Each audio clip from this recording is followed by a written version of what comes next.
Imagine walking into a room, and a painting doesn't just catch your eye, but it physically screams at you. Yeah. It demands that you look at basically the absolute worst day in human history, and it just does not let you look away. Right. It's really a complete hijack of your senses. There's absolutely no quiet observation happening here. Yeah. There's no polite contemplation while you read the little informational placard on the gallery wall. You are just immediately uncomfortably confronted. Yeah, exactly. And that visceral confrontation is exactly what we are unpacking today.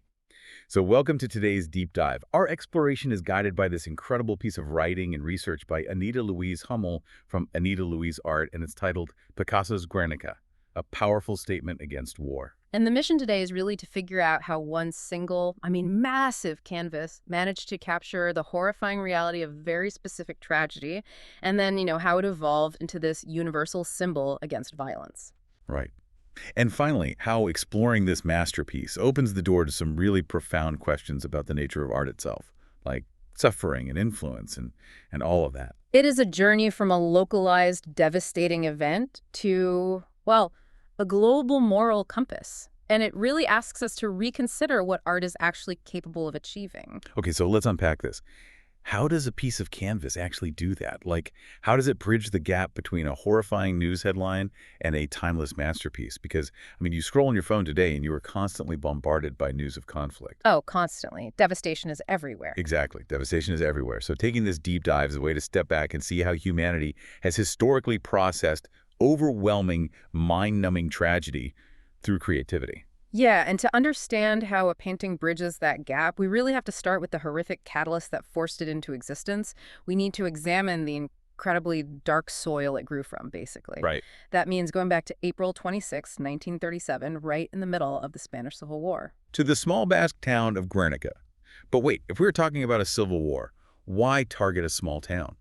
Because from everything I've read, Guernica had practically zero military significance. It wasn't a fortress or like a weapons depot. No, not at all. And that is precisely what made this event so shocking to the global consciousness.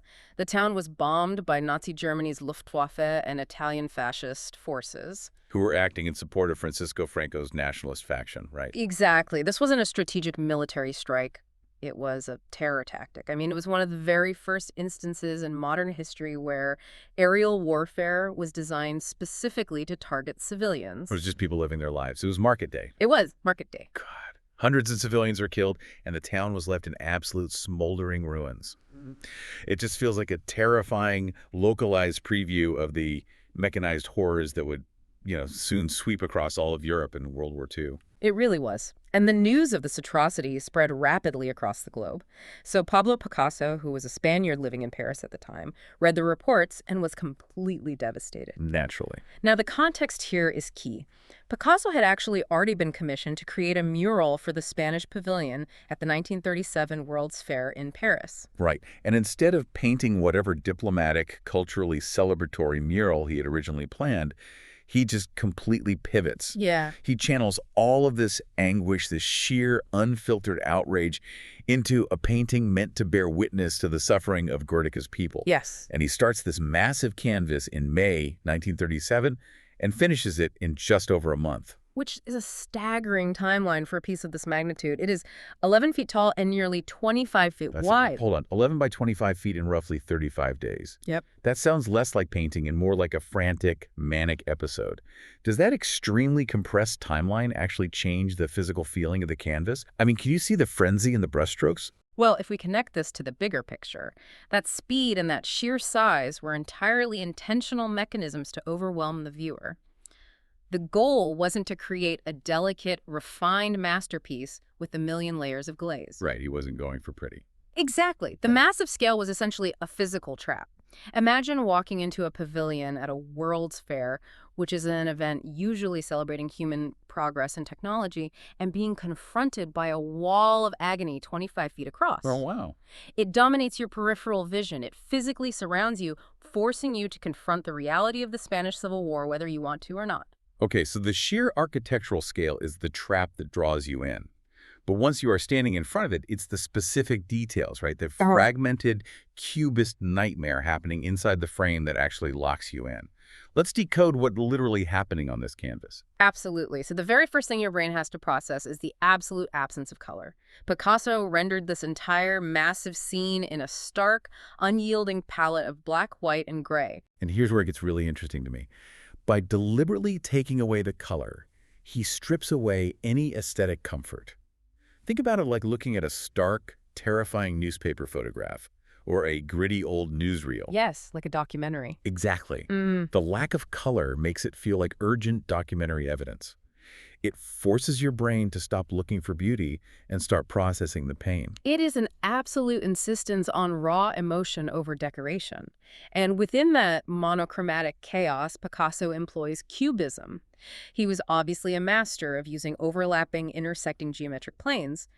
But here, he's using it for a very specific psychological purpose. How so? Well, Cubism forces your brain to look at a three-dimensional object from multiple angles at the exact same time. It deliberately breaks your brain's spatial processing. Which induces a feeling of panic. Yes. It physically mimics the disorientation of an air raid. I mean, a bomb doesn't leave neat, orderly lines. It shatters reality. Yeah. So Picasso's Cubism shatters the viewer's visual perspective. You're right. You literally don't know which way is up, who is standing, or what is falling. So let's examine the figures caught in that shattered reality, because they've become incredibly iconic. Right near the center of the composition, there is a horse. It is writhing in agonizing pain. Its head is thrown back, mouth gaping open. And historically and culturally, this horse is heavily interpreted as a symbol of the innocent victims of the war. It is pure desperation and helplessness. But then, standing in sharp contrast to the agonizing horse, is the bull on the left side of the painting. And I'll admit, I've always been a little confused by the bull. I always just assumed the bull was the aggressor, like the one causing the damage. Why do so many scholars debate what the bull actually means? Because the bull is fascinatingly ambiguous. Unlike the horse, the bull is standing there almost stoic, wide-eyed amidst all this chaotic destruction. Some scholars do argue it represents Franco's nationalist forces or the brutality of fascism. That makes sense. But others see it as a broader, enduring symbol of Spanish culture surviving the attack. And some even argue it represents Picasso himself, paralyzed as a witness to the destruction of his homeland. Wow, so the ambiguity actually makes it more unsettling. Its calm, unreadable presence against the frantic energy of everything else just heightens the emotional tension. But for me, I think the most visceral, heart-wrenching image is just below that bull, the screaming mother and her child. It is devastating. A mother with her head thrown back in a primal scream, cradling the lifeless body of her infant. It echoes the traditional Pietà, those classic Renaissance sculptures and paintings of the Virgin Mary holding the body of Jesus after the crucifixion. But Picasso takes that deeply ingrained cultural image and completely strips it of any religious consolation. There are no angels here. Right. No angels, no promise of heaven, no salvation, just the agonizing, senseless human cost of conflict. And anchoring the bottom of the canvas, we see a disjointed, dismembered soldier. He's lying on the ground, and in his lifeless hand, he is clutching a shattered sword. Which feels like the ultimate symbol of futility. You have this sword, a classic historical symbol of bravery, of defense, of fighting the good, honorable fight on a battlefield. And it's completely useless against a bomb dropped from an airplane. Exactly. The rules of war had irrevocably changed. The shattered sword represents the total futility of resisting modern, overwhelming, mechanized violence with old ideals of honor. It really does. And speaking of the mechanized world, there is one more crucial element dominating the top of the canvas: the lighting. There's a glaring lamp held by a ghostly figure illuminating the carnage. But it doesn't look like a soft lantern. It looks like a jagged, explosive, naked light bulb. It shines an artificial, interrogative light over the entire scene. And like the bull, it has layers of meaning. Some read it as the eye of God unable to look away, or a searchlight of truth. Or something much colder. Yes. It is very often interpreted as the cold, unfeeling gaze of modern technology. The very same technological advancement that made aerial bombing possible in the first place. The harsh, theatrical interplay of light and darkness amplifies the horror, exposing atrocities that governments usually try to keep hidden. So he creates this visceral, terrifying snapshot of a very specific event in Spain. But by stripping away the color and by deliberately avoiding any identifiable geographical landmarks or specific military uniforms, Picasso didn't just paint Guernica, the town. He effectively painted the horror of every war. And what's fascinating here is how that deliberate lack of specificity allowed the painting to transcend its 1937 origins. It evolved from an expression of personal and national grief into a truly universal symbol of suffering. It became a geopolitical tool. It's wild to think about the lasting impact. In the extensive research we're diving into today, clear parallels are drawn between the human suffering depicted in this 1930s canvas and the headlines you see right now at places like Ukraine, Syria, Gaza, and Sudan. And just to be completely clear, we are not taking a political stance on those incredibly complex modern conflicts. The point being made in the research is simply that the human cost, the visceral pain of civilians, looks exactly the same today as it did in Picasso's mind. The painting continues to represent all victims of violence. And the painting's own physical journey mirrors its message of resistance. During the outbreak of World War II, Guernica was sent away for its own protection and was kept in New York's Museum of Modern Art MoMA. Oh, I didn't realize it stayed there that long. Yeah, for decades it served as this constant, looming reminder of the ongoing struggle for peace and justice. And Picasso made a hardline decree. He flat out refused to let the painting return to Spain until democracy was restored and the fascist regime was gone. It was essentially held hostage to its own ideals. That's incredible. It finally returned to Spain in 1981. After Franco's death, right? Yeah. And now hangs in Madrid's Museo Reina Sofia. Yeah. But the ultimate message it broadcasts to the millions of people who stand in front of it is that war is never heroic. It demands an absolute rejection of violence. It proves that art isn't just decoration. It can serve as a real catalyst for change, demanding empathy and framing peace as a practical necessity for human survival. Looking at Guernica, seeing how a masterpiece can be born from literal rubble and profound grief, well, it forces us to confront the intersection of immense suffering and profound creativity. It brings up an uncomfortable question that the research tackles head-on. Does something have to be born of tragedy to have that kind of lasting impact? That is exactly the question we have to ask, because we have this deeply ingrained cultural idea, the myth of the tortured artist. We almost expect artists to be broken. The romanticized narrative of the starving artist or the mad genius. We've built up this assumption that to create truly profound work, an artist must first be plunged into despair. We equate suffering with authenticity. But is that actually true? Or is the tortured artist myth just a romanticized excuse for why society historically fails to financially and emotionally support creative people? That's a great point. It's seductive to think you have to suffer to be great. Yeah. But if you look closely at the mechanics of making art, maybe greatness requires stability. Maybe you need a safe foundation to actually have the energy to execute a massive world-changing vision. Does the myth do more harm than good? It's a highly provocative question, and this tension between internal suffering and external expression brings up a fascinating contrast with another artist deeply explored in our materials today, Vincent van Gogh. Oh, I love this comparison. If Picasso used grayscale to depict shared external trauma, Van Gogh developed a complex, almost secret language of colors to navigate his internal psychological landscape. Let's unpack that, because when you think of Van Gogh, you definitely do not think of stark black, white, and gray. You think of absolute chaotic explosions of color. But those colors aren't just aesthetic choices meant to look pretty over a fireplace. Take his famous sunflowers. He deliberately pairs a searing, blinding yellow against a swirling, deep midnight blue. The mechanics of color theory dictate that placing those two highly contrasting colors right next to each other creates a visual vibration. So the colors are literally clashing on the canvas, and your brain processes that as psychological tension. Yes. The colors refuse to settle. Where Picasso stripped away color to show stark reality, Van Gogh used an overwhelming abundance of color to reveal the turbulent depths of the human soul. Both are screaming the truth onto a canvas, but using entirely opposite visual mechanics. Okay, so Picasso uses massive scale and grayscale cubism, and Van Gogh uses clashing color psychology. But how does this art actually reach people and create influence?